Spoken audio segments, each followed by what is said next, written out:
New Zealand's only public service access television channel. You're watching Face TV.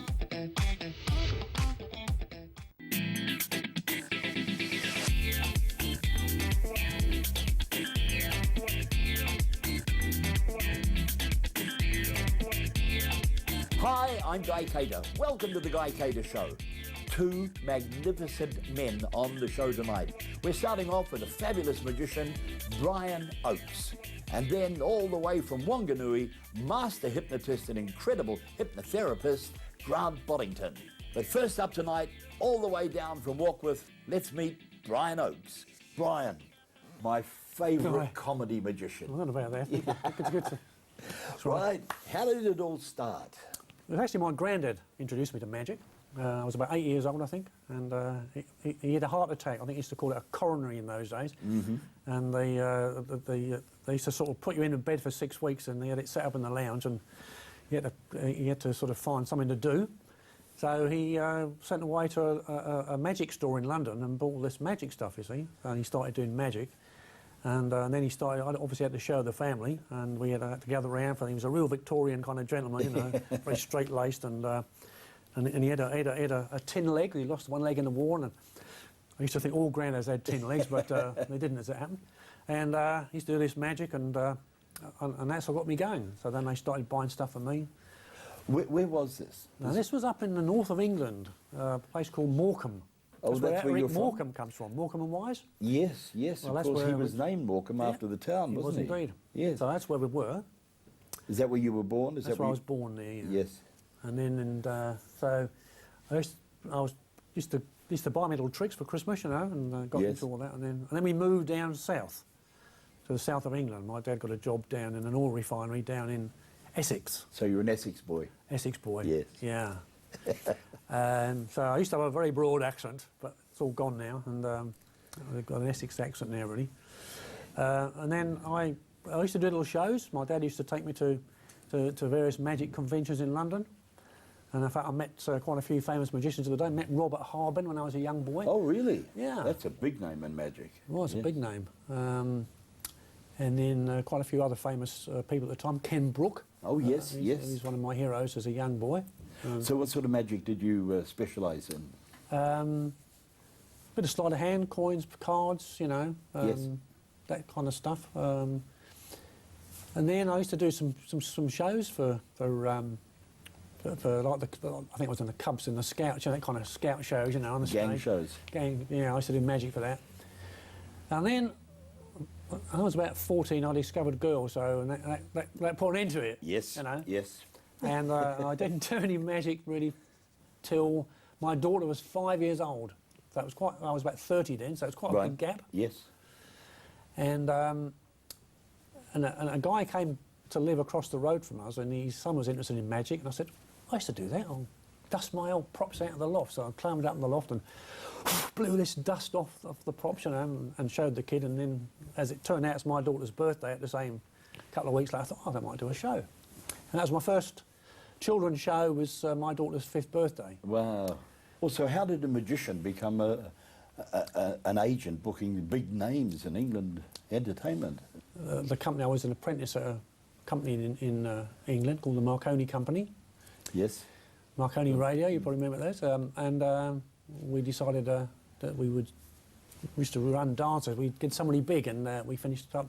We thought, let's go really, really big, and we got the Searchers, which was number 1 on the night. Right. And so we started doing a lot more of those. So they sold out, and we did loads of other ones, the Kinks, the Animals, the Who.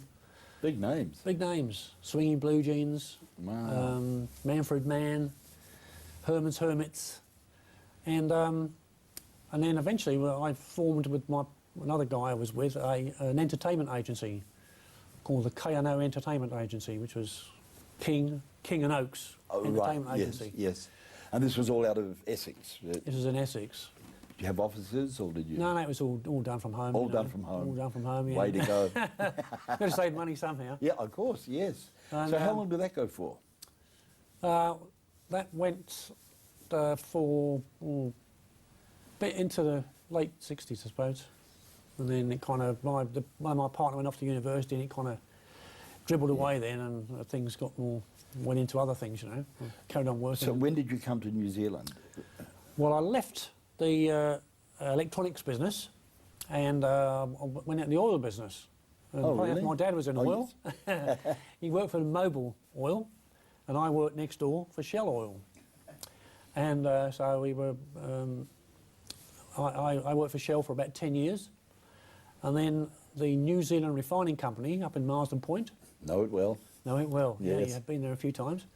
They'd sent some people across to learn about a plant called the hydrocracker, which was in Essex.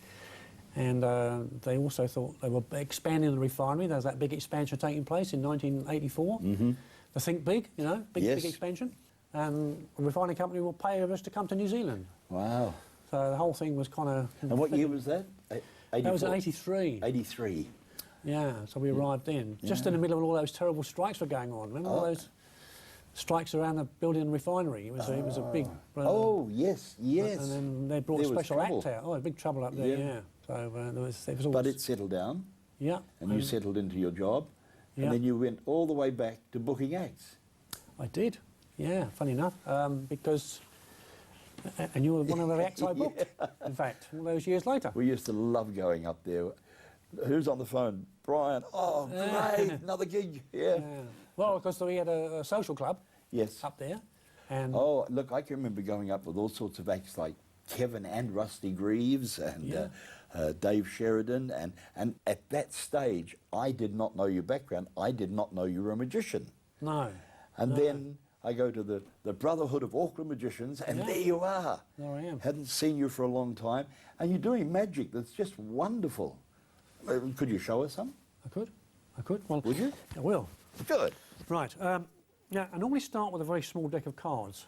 Okay, we'll start small. You know, Right. And work up work big. upwards, You know. yes. Would you like to choose one? Not Oh, interested? It doesn't make any difference. They're all the same colour. They're all the same anyway. They're all the four diamonds. And did you happen to notice the colour of the backs, by the way? Oh, Just to red, give you a clue. red. Oh, I'm just giving it away now. They're all red. They're all the red back cards. And we put these down like this. There we go. Except for this one. This is a very interesting card. This is the only blue one in the deck. This is a strange magical card, this.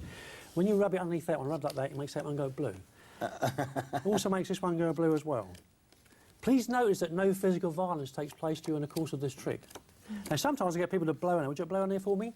Not spitting, you make it go blue. Now, it's the simplest waving the card this way or that way, but it still goes blue. Now, you're probably wondering how it's done. I am. It's a question of rubbing the backs together. Now, I'll just rub the backs together like this. Here we go. Just rub the backs together, and it'll just change right in front of your eyes. Just keep rubbing. Have you spotted the deliberate mistake yet?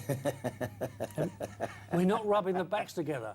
Oh, you're not. No. See, we're rubbing the front and the back. front and See, the some back, people like yeah. rubbing fronts, some people like rubbing backs. Personally, I'm a front man myself, but if you're a back man, may say it. Just rub like that and straight in front of your eyes, that'll just change colour as quickly as that. Wow. Okay? That's It's amazing. as simple as separating the yolks of an egg from the white of an egg, and they just change colour. And this does leave us over here with 3 cards only. We got this, we got that, and we got the other. I like the other. You're a good man. This is the one.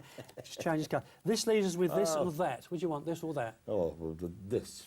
Is that one this, or is this one that? That one. This is this over here, okay. I'll Makes no difference which one you choose. 'Cause this is the hardest one to, this is the very hard, it's really hard to do this one, but it just changes colour right in front of your eyes, just like that. Well, that's blown me away. And one thing on this show, there's never any camera trickery. What you saw on television is what was there. Brilliant. Did you ever aspire to being a full-time entertainer? Well, when I was working when I lived in England, I used to do quite a lot of shows. I used to do sometimes 5 shows a week. And over the Christmas period, I'd do between 5 shows a day for a couple of weeks because I'd have to take time off work.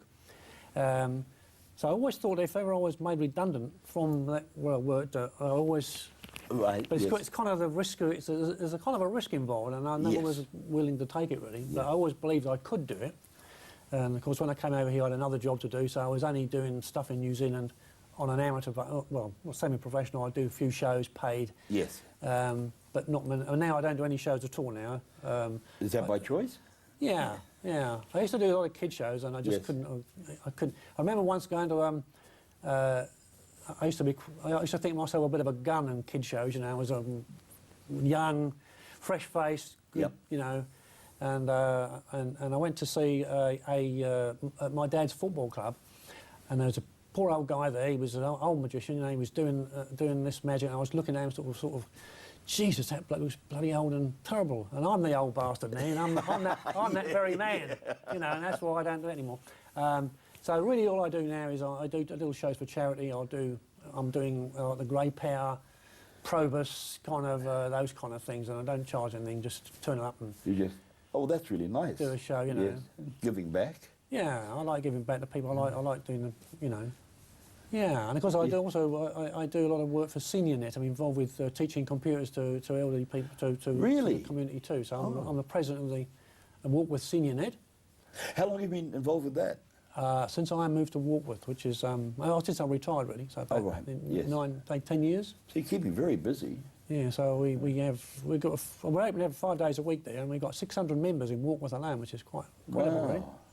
So we teach all sorts of different skills, you know, from smartphones to smart TVs to tablets, all the very latest virtual reality we're doing at the moment. Really? Yeah. Anyway, getting back to your magic, you're a Yeah. member of the Brotherhood of Auckland Magicians, and that's a great club. You perform with them? Yeah, part of the deal is we always have to perform every meeting, so, and that's what keeps me going a little bit, guys, to keep myself ahead, you know. Yeah, well, I've seen you there, and I laugh and laugh and laugh at the stuff you do. It's so good, but it's, you know, you're funny as well. Yeah. So the future for you? I've been in Walkworth 10 years now, and at best I've got another 20 years to go, so look how quick that 10 years went. That's going to occur, isn't it? Often a bit in the middle. We're getting older, but we're enjoying life, aren't we? We are, Yeah. yeah. Keep up the magic. Brian, it's been absolutely fantastic to have you here. Your tricks have blown me away. Do you call them tricks? Do you call them illusions? What do you call them? Tricks, I call them tricks. Yeah. Magic, I call it magic. Magic, yes. what I call it. Some It's magicians magic. get a little bit precious, and No, you know, I don't put down. What you did was brilliant, and continue to do so. I will. And I'll Thank see you. you at the Brotherhood Magician. You will indeed. Good to see you, Ryan. Thanks very you, much for Ryan. having me Thank on the you show. so much. Good man. Awesome. Thank